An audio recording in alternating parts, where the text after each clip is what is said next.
Di Indonesia ada satu sungai yang oleh warga sekitar disebut Sungai Mati. Bukan karena airnya kering, bukan juga karena tidak ada ikan, tetapi karena sungai itu tidak pernah memantulkan bayangan manusia. Di sebuah desa kecil di Sumatera, sungai ini mengalir tenang, airnya jernih, nyaris seperti cermin. Namun siapapun yang berdiri di tepinya tidak akan melihat bayangannya sendiri. Tahun 2020, seorang konten kreator bernama Arman datang ke desa itu. Dia terkenal karena tidak percaya hal mistis. Semua harus dibuktikan dengan kamera. Warga desa sudah memperingatkannya. Kalau melihat sesuatu di air jangan disapa. Arman tertawa. Saat siang hari sungai itu tampak normal. Pepohonan terpantul jelas. Langit terlihat sempurna. Tapi ketika Arman berdiri di tepi sungai, tidak ada bayangannya. Kamera merekam semuanya. Malam pertama Arman menginap di rumah warga. Tengah malam ia terbangun oleh suara air.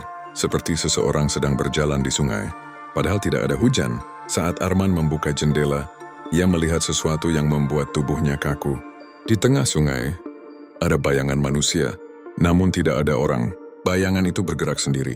Keesokan paginya Arman memutar ulang rekaman. Anehnya, kamera tidak merekam bayangan itu. Tapi satu hal terekam jelas, suara napas. Bukan napas Arman. Hari kedua, Arman kembali ke sungai. Ia ingin membuktikan bahwa ini hanya ilusi cahaya. Ia menunduk menatap air lebih lama, dan saat itulah ia melihat wajahnya sendiri di dalam air. Tapi wajah itu tersenyum lebih dulu. Arman mundur ketakutan. Warga desa datang dan menariknya menjauh. Seorang kakek berkata pelan, "Sungai ini menyimpan bayangan orang yang belum waktunya mati." Malam kedua lebih mengerikan.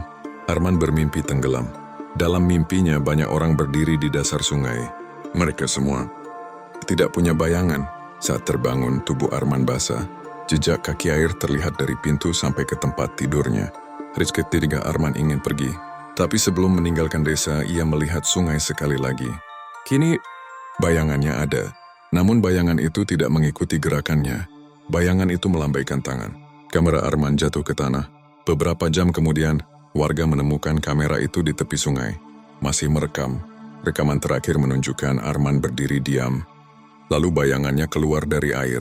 Sejak hari itu, sungai tersebut memiliki satu bayangan baru. Dan setiap malam jika kamu melihat ke dalam air, bayangan itu akan menatapmu lebih lama dari yang seharusnya. Jika suatu hari kamu tidak melihat bayanganmu, mungkin itu bukan karena cahaya, tapi karena bayanganmu sudah menemukan tempat barunya.